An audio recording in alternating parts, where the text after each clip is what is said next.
Ser podcast.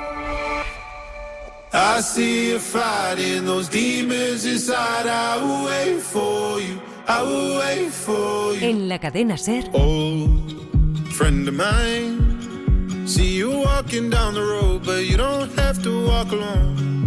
No need to hide. I know it's hard to let it go. It's even harder if you don't. Oh, oh, it gets better when you reach the other side. La hora extra. Oh, oh, it's hard to see it, but I promise there's a light. Con Dani de la Fuente. I see you fighting those demons inside. I will wait for you. I will wait for you. Don't be afraid, you can't push me away. I will wait for you. I will wait for you.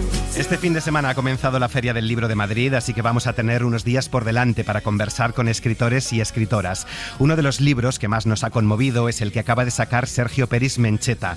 730 días, que son los que han pasado desde que le diagnosticaron leucemia aguda mielodisplásica hasta que lo ha publicado con la editorial Planeta. Ahora, bueno, pues como digo en el libro, soy el mismo, y mis ojos son los mismos, pero miro otras cosas, me llaman la atención otras cosas. Estoy más relajado. Esto que dicen de que le das valor a las cosas que realmente son importantes, pues supongo que está ahí.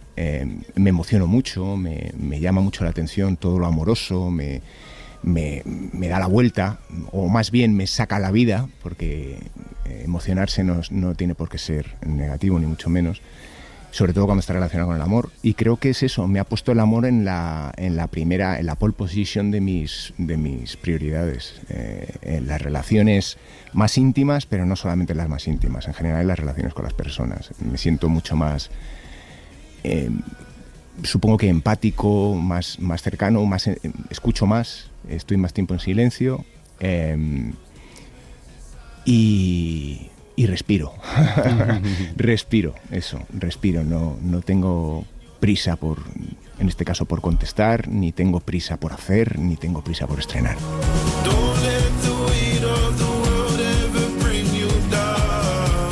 Un recorrido no solo por las pantallas que se ha ido pasando estos 2 años. 730 días es un viaje mucho más largo, a sus orígenes, a sus raíces. Un conjunto de historias y anécdotas de su vida íntima y pública, de una exitosa carrera. La historia de sus abuelos, exiliados, y el combatiente es fascinante. Recuerda a su madre y dedica el libro a papá, inalcanzable, el ser al que más ha querido, el que más le maltrató, pero también el que más le quiso.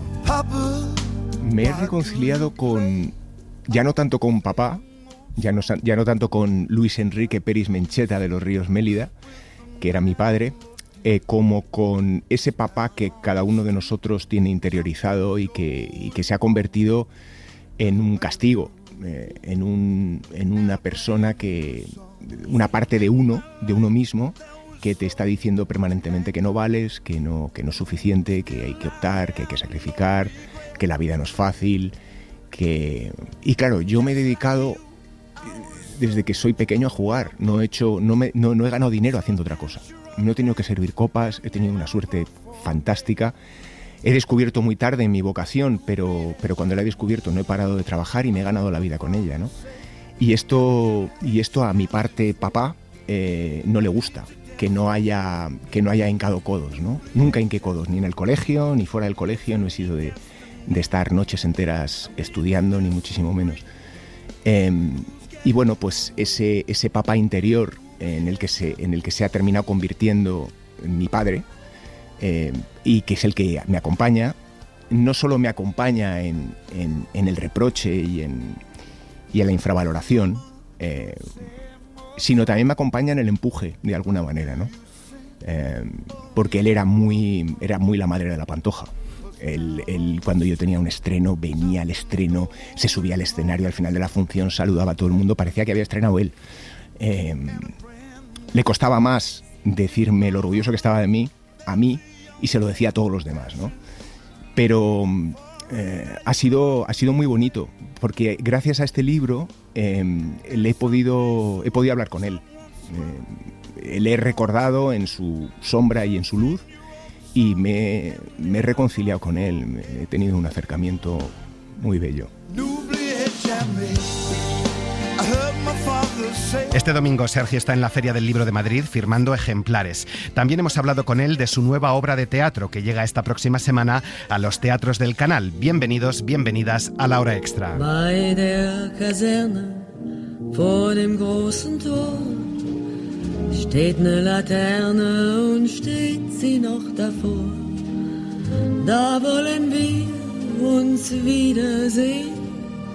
Bei der Laterne wollen wir stehen, wie einst Lili Marleen, wie einst Lili Marleen. Blaubeeren, arándanos en alemán, es un texto de Moisés Kaufmann y Amanda Gronich que has traducido y adaptado, una obra de teatro documental sobre el Holocausto. El origen de Blaubeeren es el hallazgo de un álbum de fotos nunca antes vistas de la Segunda Guerra Mundial y que fueron enviadas a Rebecca Eberling, la directora de archivos del Museo del Holocausto de los Estados Unidos. Las imágenes que vemos en la obra y en el texto que hemos leído son todas reales, fotografías que son como un personaje, llevan el peso de la narrativa, provocan respuestas emocionales en la audiencia, son una parte integral de la historia. ¿Cómo se trasladan estas imágenes a escena y cómo es esa relación entre los actores y las fotografías? Pues en efecto, el protagonista es un álbum de fotos, no es un personaje en concreto. Son muchos y son todo personajes que están retratados en esas fotos, ¿no? Cuando uno ve una foto, sobre todo una foto de época, a mí por lo menos me pasa que trato que lo más potente de la foto de época, sobre todo cuando es de algo tan increíble como estas fotos, ¿no? Que son miembros de las SS paseando por Auschwitz como si fuera un resort de vacaciones, en Solajute, como decías antes, en un spa, disfrutando del descanso merecido por el arduo trabajo que tenían en el campo de concentración, donde morían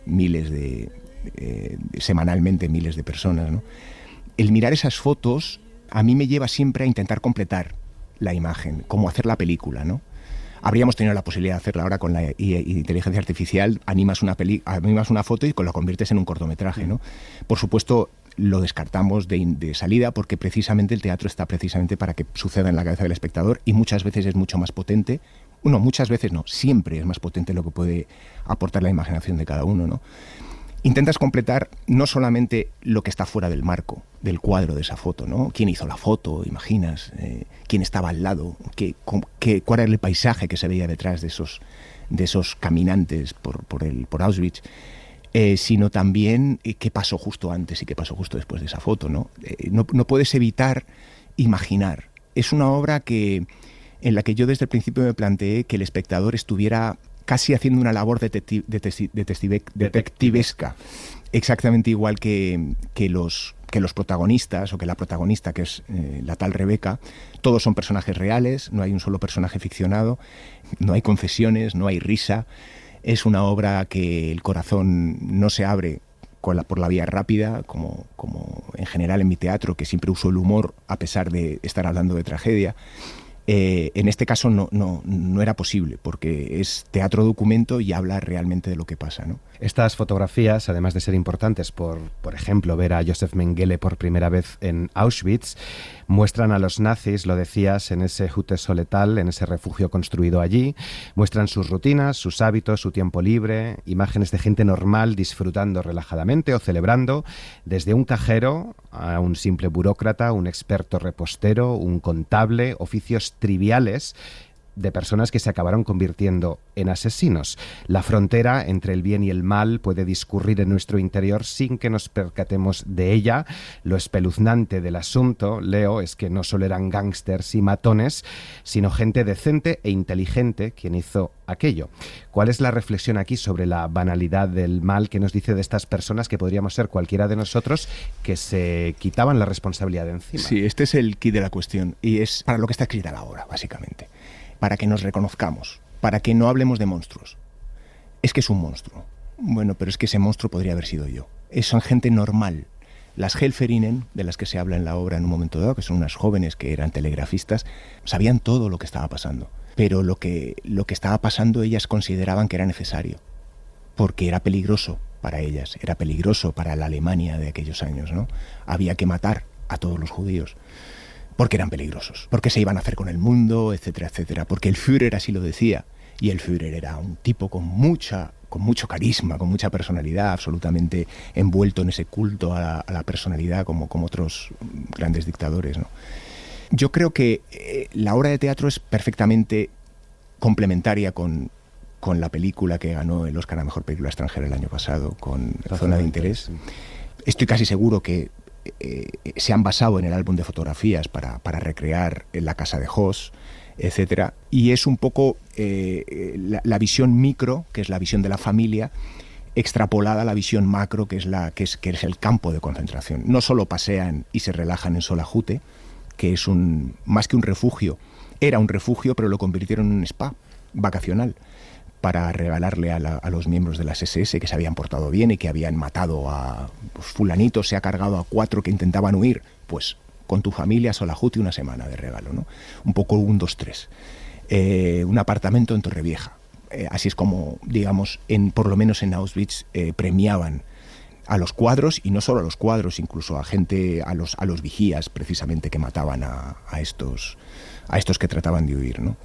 Es que se les ve paseando por el campo de concentración absolutamente relajados, visitando los crematorios, visitando las cámaras de gas, y es muy, muy potente ver cómo nuestra generación descubre eso en 2009, cuando se publica el álbum de fotografías en el New York Times, y empiezan a reconocer a sus abuelos, y empiezan a reconocer a sus antepasados, a sus ancestros, y desconocían absolutamente esto porque estaba tapado.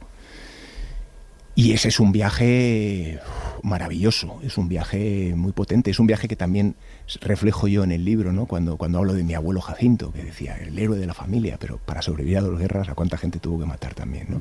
Defendiendo lo que fuere, ha tenido que matar gente. Entonces, bueno, eso nos hace, yo creo que obras como esta, por lo que a mí me interesan es porque nos completa, porque estar permanentemente, porque estamos precisamente por las redes rodeados de nuestra opinión. Es muy difícil. Cuesta un rato seguir a Abascal. Venga, voy a seguirle, a ver qué dice. No para estar convencido, sino para saber qué dice, sencillamente, para tener un punto de vista. Tratamos siempre, como decía antes, de reubicarnos en nuestra identidad y refortalecerla, y al final parece que el mundo gira en torno a lo que nosotros pensamos. Y en cuanto sales un poco del huevo, viajas, te das cuenta de que no, de que ahí está el peligro, o cuando lees te das cuenta de que tienes que tener mucho cuidado con tanta identidad, con ser del Madrid y ya está. Claro, ahí quiero profundizar un poco, y ya que has mencionado las Helferinnen, lo voy a explicar, porque precisamente hace unos días nos visitaba en Madrid Isabel Allende, una novela que ha publicado, histórica, sobre la guerra, y en ella subraya el papel silenciado siempre a lo largo de la historia que tuvieron las mujeres en los conflictos bélicos, pero claro, el papel de salvadoras. Y aquí, en cambio, existía cierto shock puritano en que las mujeres estuvieran involucradas en algo así, en que fueran parte de la maquinaria de Auschwitz.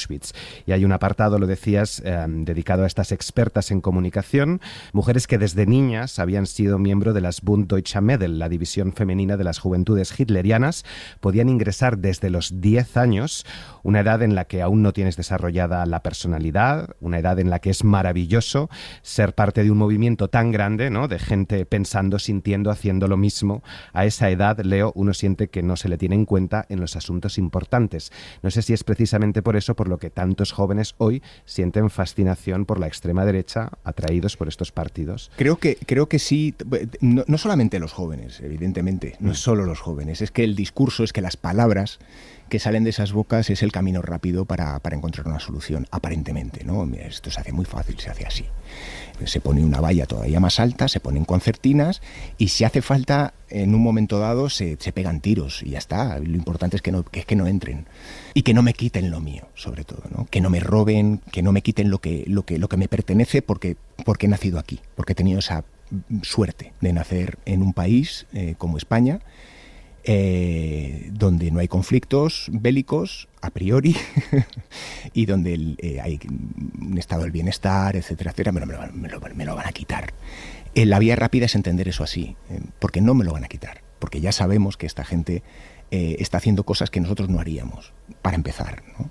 y porque aquellos lugares donde la riqueza, donde la mezcla existe, son lugares de una riqueza cultural, humana, una apertura al mundo, etcétera, etcétera, muy superior. Evidentemente las fronteras están ahí, y a excepción de este tipo de mentalidades que nos asolan, que están en los medios de comunicación cada vez más, además, que creo que son responsables de gran parte de la difusión de estas ideas, del protagonismo que cobran los que hablan tan a la ligera de según qué cosas sin tener la información adecuada, creo que está todo montado para que acabemos mal. Periodistas, abogados, expertos en negocios y hasta el clero, todos jugaron un papel en la empresa nazi, pero este genocidio era desconocido en el mundo porque esta vez era dirigido por médicos y eso costó más de entender. Heinz Baumkotter, un médico invitado a Auschwitz para la inauguración de un hospital militar para los guardias de ese campo, se pregunta si quizá fue un cobarde, si no hizo lo que debería haber hecho. ¿Fueron cobardes? Pues mira, su hijo, que es el que le pone voz a Heinz Baumkotter, en un momento dado... Heinz Baumkotter, para empezar, es un tipo que salvó 93.000 prisioneros, le salvó la vida. Era un médico de las SS, que trabajaba en Auschwitz. Salvó la vida, intentó salir del campo varias veces, pero precisamente le retuvieron en el campo porque los propios presos decían: no te vayas porque nos van a matar, porque vamos a morir si tú no estás. Pero por otro lado, este hombre es el que estaba en las vías del tren diciendo: tú a trabajar y tú a la cámara de gas. Los niños, las mujeres y los viejos a la cámara de gas, ¿no? Es el que decidía. Él mismo se pregunta, el hijo, que ha debido fallecer seguramente, se preguntaba qué habría hecho él. Y se decía: si yo tuviera que estar en esas vías del tren esperando que llegara el tren, lo que haría sería saltar a la vía y que me atropellara y morir. Como en todo este tipo de movimientos, hay gente que todavía conserva la empatía y que es capaz de ver. Porque lo que se provoca en la mayor parte de los casos es una ceguera monumental, ¿no? Por miedo, por puro miedo. Se genera el miedo mueve montañas. Y había todavía algunos, como el caso de Heinz Baumkotter, que se replanteaban su lugar y finalmente terminó suicidándose. No sé si hoy tenemos miedo o tenemos cobardía, porque claro, los nazis no querían dejar evidencias de lo que estaba pasando. Hoy, sin embargo, los nazis del siglo XXI cometen atrocidades delante de los ojos de todo el mundo. Este álbum retrata, lo has dicho, el mundo que los nazis vislumbraban, lo dice Rebeca, el mundo en que querían vivir, un mundo sin judíos, sin indeseables, solo para los vencedores. Hoy mismo Israel ha insistido en convertir Gaza en un resort y en España sigue habiendo gente que dice que habría que fusilar a la mitad de la población. No sé si realmente no hemos aprendido nada. No. No, y además también hay que ver desde dónde se emiten esas sentencias, ¿no? De que hay que fusilar a la mitad de la población para... En general se hacen desde un lugar, no desde el terreno. Yo tengo amigos judíos que no defienden las políticas de Netanyahu y tengo amigos judíos que sí, con los que tengo pues una crisis existencial importante en lo que tiene que ver con nuestra relación, porque son buena gente, pero no ven, no son capaces de echar la vista atrás, no son capaces de ver lo que yo veo, seguramente porque tienen mucho miedo. Porque son judíos, porque se han ubicado de las dos opciones que tenían, que era la opción empática o la opción me quedo en casa y no salgo, en la de me quedo en casa y no salgo, ¿no? Y virgencita, que me quede como estoy. Porque han preferido no mirar como aquellos que paseaban al lado de la valla del muro del gueto de Varsovia, ¿no? Han preferido no mirar, normalizarlo. ¿Qué voy a vivir? 80 años, en el mejor de los casos, 90. No me voy a complicar la vida, voy a seguir vivo. Ahora, cuando vengan a por mí, a ver quién está ahí para protegerme, ¿no? Es jodido. Yo, de hecho, hablando de redes, como estábamos hablando, tengo mucho cuidado porque hay una parte, no por miedo, sino por miedo a perder una parte de mi pasado, de mis amigos, de gente que, pues que tiene ahora mismo esa convicción, ¿no? Y creo que poder debatir con ellos y poder hablar con ellos, lejos de ser peligroso, debería enriquecernos a ambas partes. El problema es que creo que me da la sensación de que de este lado del muro estamos más abiertos a escuchar que del otro lado, donde hay una prerrogativa y hay una especie como de mantra que está impuesto, que es cultural y del que es muy difícil, desde el que es muy difícil ver más allá. Al amar fueron mis ojos.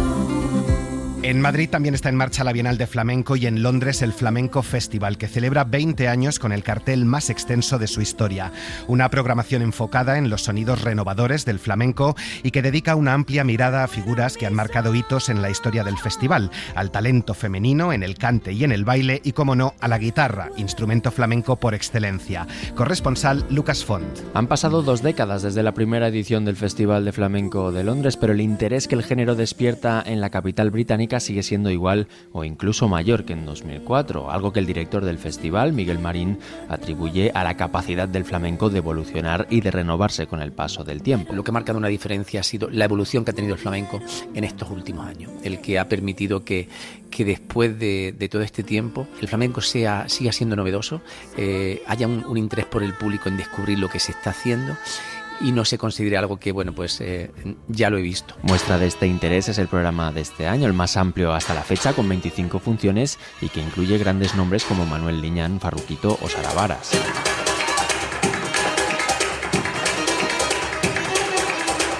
Unos referentes del baile flamenco que comparten cartel con otros artistas del cante y de la guitarra, entre ellos figuras emergentes como Lela Soto o Kerat Laoz, con el objetivo de combinar tradición y modernidad y de ofrecer al público de Londres una amplia variedad de propuestas. Yo creo que el 70% del público es un público británico, no es público español, que viene, con lo cual no conoce los códigos del flamenco, no habla español, entonces se acerca al espectáculo de una forma distinta, no se acerca ya con ese conocimiento de comparar si el espectáculo corresponde con la idea que tengo o corresponde con los cánones ortodoxos del flamenco o no corresponde, no, viene con una mayor apertura y realmente viene pues a sentir, y creo que en eso el flamenco es un caballo ganador. La edición de este año dedica un lugar especial a las mujeres artistas y a la guitarra como instrumento flamenco por excelencia, y todo en un espacio como el Teatro Sadler's Wells, un templo de la danza y símbolo de la escena cultural londinense. Se espera que cerca de 20.000 personas pasen por el festival hasta el próximo 8 de junio, sumando un total de 450.000 espectadores en sus 20 años de historia. De 24 horas del día,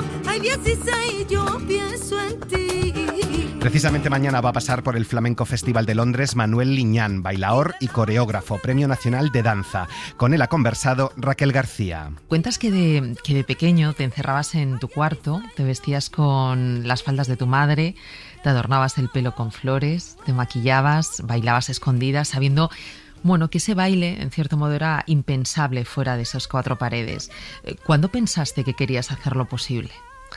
Pues en ese momento lo veía impensable, o sea, para mí era imposible. Lo hacía allí escondida porque era donde yo pues realmente me conocía y conocía mi identidad verdadera, porque fuera de esas 4 paredes era imposible. O sea, en aquel momento pensé que eso iba a ser mi secreto para siempre. ¿Cuántos años tenías?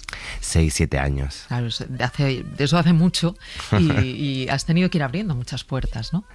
Pues sí, poco a poco pues he tenido el valor de dejar a un lado los juicios sociales y la valentía y la naturalidad y la libertad de mostrarme al mundo tal y como soy, tal y como me siento. Tú empiezas a bailar desde muy pequeño, pero ¿en qué momento decides que ese es el camino, que quieres dedicarte al baile de manera profesional? Pues yo empiezo como un juego y empiezo con 5 años y ya cuando cumplo 13, 14 años me di cuenta que un día bailando pude emocionarme yo y pude emocionar a la gente que me estaba viendo, y sentí que mi cuerpo podía tener una herramienta y podía tener la capacidad de emocionar y de conectar con la gente. Yo era un niño muy tímido que no sabía ni siquiera expresarme con palabras. De hecho, tenía miedo de expresar lo que sentía, por eso lo hacía a escondidas. Y en ese día me di cuenta que el baile me permitía poder conectar y poder emocionarme y poder trasladar mis inquietudes a otras personas, y fue cuando decidí que iba a ser la herramienta para poder comunicarme. Ahora mismo estás en plena gira mundial de tu espectáculo Muerta de Amor, una pieza que tiene como base la copla, que evoca el deseo que nos habla de provocación, de contacto. ¿De qué necesidad surge contar esta historia? Bueno, pues surge de la necesidad de cuando el deseo está avivando o cuando está en su magnitud, de las relaciones que tenemos las personas, de cómo nos relacionamos, la diversidad que hay, qué pasa en el cuerpo con esas relaciones, ¿no? ¿Qué te aportan a tu vida? ¿Qué te aporta un ser humano? ¿Qué necesidad tienes de relacionarte? ¿Y qué pasa después de haber tenido esas relaciones? ¿Cómo se queda tu cuerpo? Y en nuestro caso, ¿cómo se baila, no? Tú te preguntas qué es lo que hace el amor, qué es lo que pasa cuando hay desamor también. No sé si has encontrado una respuesta a través de toda esta investigación que has hecho con esta pieza, y también si se crea de manera diferente desde distintas emociones. ¿Cómo se crea desde el amor? Realmente la pregunta inicial era ¿qué es el amor? Pero yo creo que la respuesta no la he encontrado, o a lo mejor es una respuesta que puede ir cambiando. Pero bueno, lo que sí hemos encontrado es una gran diversidad, ¿no? de varias preguntas. Y este proceso creativo lo he compartido también con toda la compañía.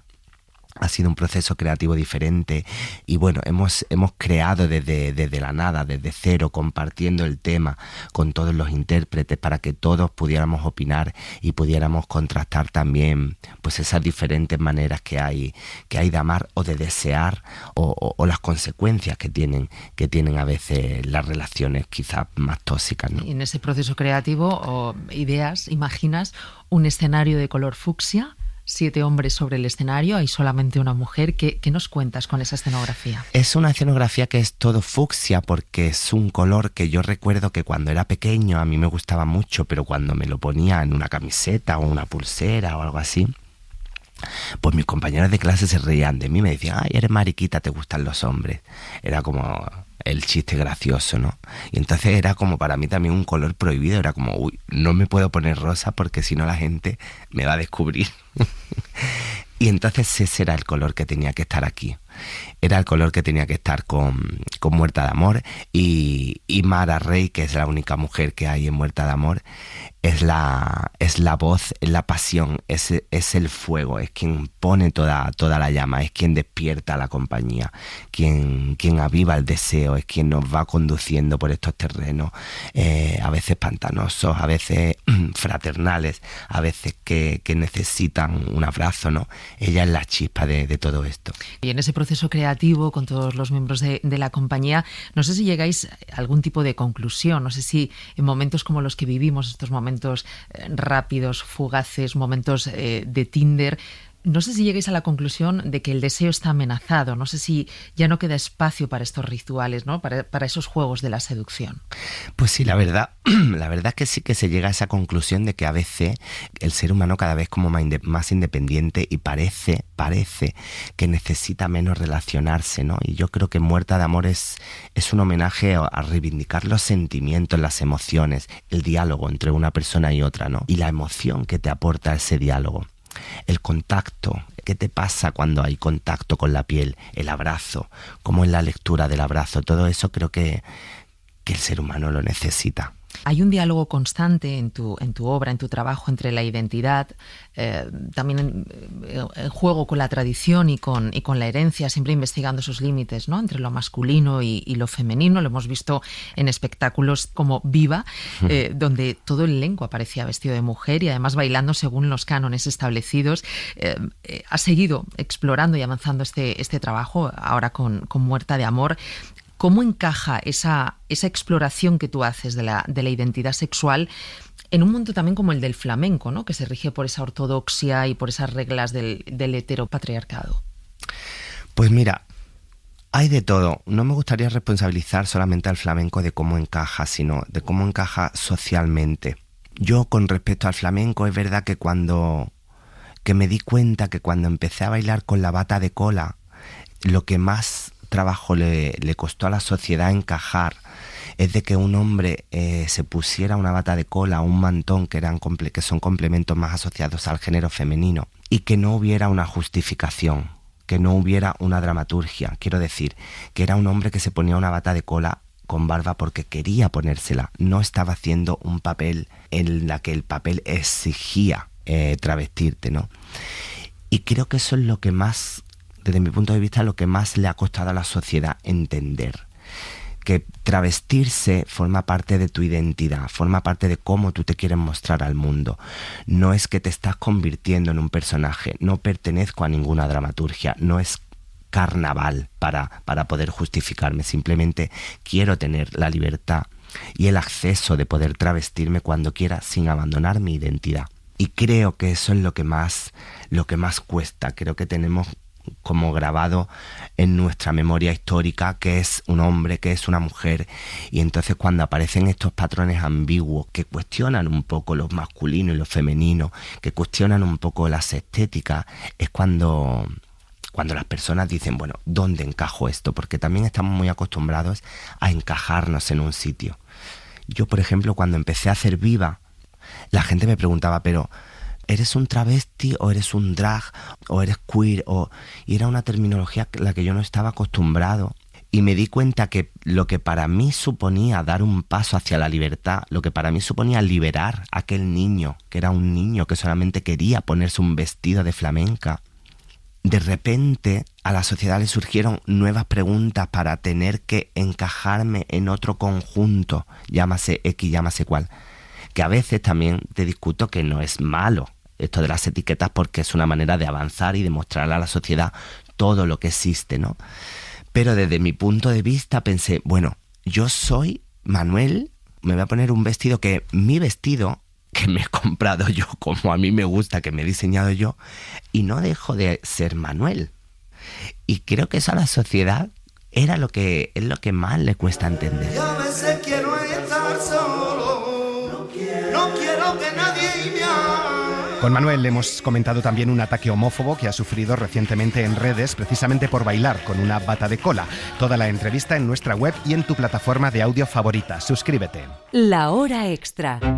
Dentro de esos pintores maravillosos venecianos, pues hay tres que sobresalen por encima de todos, que son esos que repetimos de carrerilla, ¿no?, cuando estamos en el colegio, que son Tiziano, Tintoretto y Veronés.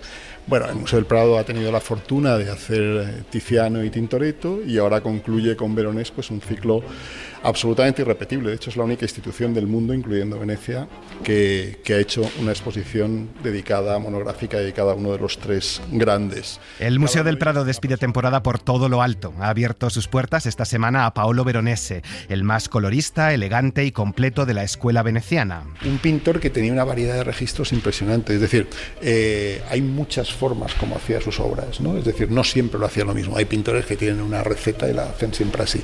Este tenía una variedad absoluta de recursos. Hay obras donde hay dibujo preparatorio y obras donde no hay dibujo preparatorio. Hay obras en las que tiene, por ejemplo, una de sus grandes contribuciones es, si veis la primera obra, por ejemplo, es un boceto al óleo, ¿no? ¿Hay alguna referencia anterior a que alguien hace bocetos al óleo? Están hechos sobre papel. Luego ese boceto pues se convertirá en una de las costumbres de los pintores europeos, ¿no? Pues antes de hacer una gran obra, primero haces un boceto que presentas. Bueno, en este caso, pues el primero o los más antiguos que se conservan son suyos, pero no para todas las obras lo hace. Yo creo que una de las cosas que más sorprende era eso, la enorme variedad de registros que le permitía hacer lo que quisiera y ajustándose siempre. Claro, no es lo mismo un cuadro así que un cuadro de 8 metros, no es lo mismo hacer una pintura al fresco que hacer una pintura sobre caballete. Lo que hacía era, en cada caso, pues adecuarse a lo que eran las demandas que exigía esa obra. De hecho, una de las cosas que más ha destacado siempre de Veronés, y yo creo que es una de las cosas que mejor lo define, es la inteligencia pictórica, ¿no? Es decir, es un hombre que tiene una inteligencia, tiene mucho talento, tiene muchos recursos y sabe emplearlos de forma realmente extraordinaria. Con más de un centenar de obras procedentes de los mejores museos del mundo, es la mayor exposición dedicada en España al maestro del Renacimiento italiano, destacaba Miguel Falomir, director del Prado. Y esa cosa de la sprezzatura en el arte y en la vida, es decir, el saber portarte bien con la gente, ser simpático, tener tal, eso es algo que Veronés interiorizó muy bien, y Rafael también lo había hecho, lo cual le granjeó. Ya te digo, Tiziano odiaba a todos, o sea, cualquier pintor de talento que apareciera por la costa era sistemáticamente atacado. El único con el que no se mete nunca es Tiziano. Tintoretto era también un tipo con unos problemas con todo el mundo, con el único que no se mete. O sea, este tenía una habilidad muy especial que probablemente viene de esa sprezzatura social, que también se traslada a su forma de pintar. Es un tipo que es capaz de hacer cuadros tal y que parece que estén hechos sin esfuerzo ninguno, ¿no? Bueno, pues eso es algo que viene de ese mundo del cortesano de Rafael, donde lo que más se valoraba era el saber estar y hacer las cosas de forma natural, que no parece que tengas, ¿no? Y este debía saber estar, que también es algo que de alguna manera de los tres a lo mejor es ahora el que menos interés tiene el público por él, porque ahora tendemos a asociar vida y obra. Entonces nos parece maravilloso el que mata a 4 como Caravaggio, o el que tiene muy mala hostia, o el que muere arruinado y tal. Y toda su vida le fue muy bien, vivió muy bien, tuvo mucho dinero, y el único problema y tuvo un problema con la Inquisición, pero lo resolvió muy rápido y muy bien. O sea, no.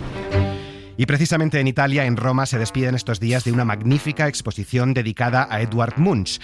100 obras del célebre pintor noruego, llenas también de color y de emoción, cedidas por el museo que lleva su nombre en Oslo.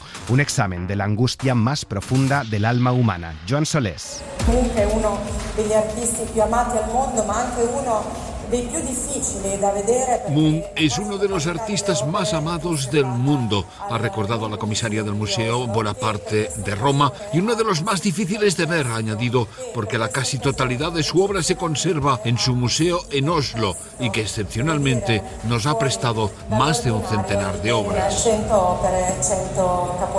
En Piazza Venezia, esquina Vía del Corso, el Palazzo Bonaparte expone los paisajes escandinavos, figuras, retratos, autorretratos, desnudos o ansiedades existenciales, la atracción física, los celos, la desesperación, la muerte o el grito. Se expone la litografía, grito ante la crudeza de la naturaleza de un pintor enfermo prácticamente toda su vida, que exorcizaba así sus propios males. In realtà questo urlo aveva a che fare con una mummia peruviana que En realidad, el grito tiene que ver con una momia peruana que el pintor noruego vio en la Exposición Universal de París de 1889, nos explica Rafaela Arpiani, profesora de Historia del Arte. 5 años después, añade, mientras caminaba cerca de un fiordo al atardecer, vio leguas de fuego en el cielo rojizo sangre sobre un mar azul-negro, como un grito de la naturaleza que impulsaba al ser humano a llevarse las manos al rostro. Las pinturas de Munch no pueden explicarse, concluye Arpiani, porque solo traducen aquello que sentimos. I dipinti non si possono spiegare perché traducono ciò che noi sentiamo. Parece inverosímil que Edvard Munch, uno de los pintores más crudos, genere hoy tanta pasión en el gran público. Ha contribuido sin duda El Grito, obra de la que solo se expone en Roma una litografía, porque la Galería Nacional de Oslo no permite que la obra principal salga del museo. Una de las 4 versiones se subastó en el 2012 por 120 millones y pasó a ser una de las obras más costosas del mundo. Si se expone Desesperación, del mismo escenario pictórico del Grito, pero pintado un año antes. En definitiva, una excepcional exposición de la desesperación al grito íntimo.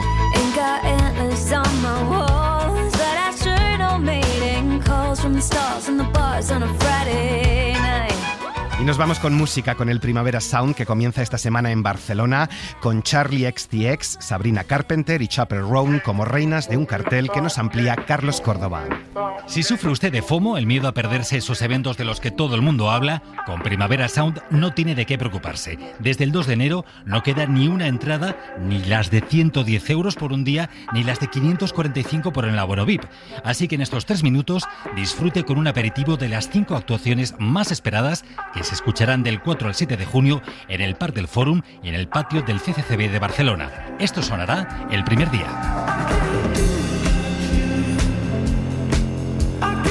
Caribú es una de las más de 20 actuaciones gratuitas del festival, que el miércoles inaugura con este proyecto de electrónica amable junto a grupos españoles como La Casa Azul, el rock de las madrileñas Hymns o Yum, la catalana que saltó a la fama en el programa Euforia de TV3. Lo siguiente es nuestra cuarta apuesta de los imperdibles del primavera de este año, FKA Twigs, en sus 2 vertientes, la más juguetona y la que podríamos definir como una Kate Bush pasada por la Thermomix de la vanguardia.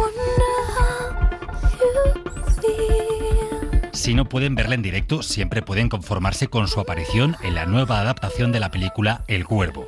El mismo día en el que ella canta, el 5 de junio, se espera otro de los nombres grandes, Jamie XX, autor de este Sé que llegarán buenos tiempos, y que el propio festival define como el emoji con ojitos de corazón hecho música. Vamos con los 3 platos fuertes del primavera. Sabrina Carpenter. Su Espresso fue la canción del verano 2024 en medio mundo y la confirmación de que medir 1,52 no es obstáculo cuando eres capaz de componer un tema dedicado a un novio que te avergüenza. Porque ¿quién no ha tenido un novio o novia que le avergüence? Sabrina ha debido de tener algunos porque con este Please, Please, Please lo clavó.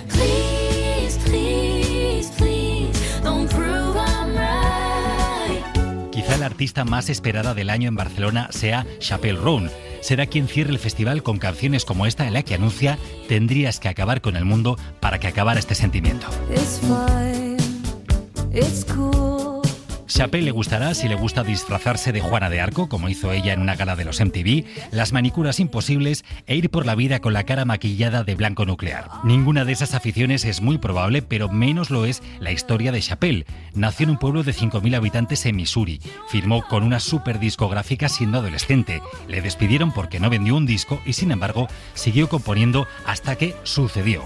Uno de los primeros en percatarse de su talento fue el siguiente gran nombre del festival, el australiano Troye Sivan. Atentos a lo que tuiteó Troye en 2014. He estado escuchando a esta chica de 16 años en repeat durante 2 meses. Tenéis que escucharla. ¡Qué ojo, Troye!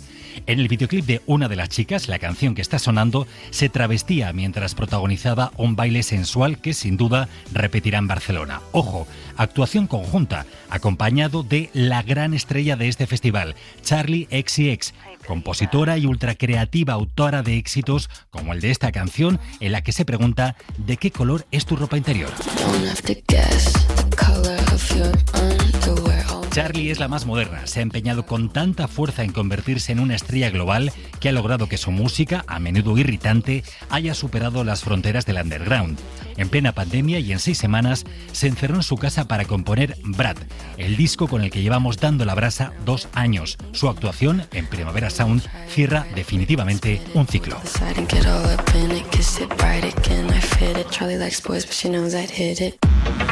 María Jesús Rodríguez ha estado en la técnica. Muchas gracias por acompañarnos. Buena semana.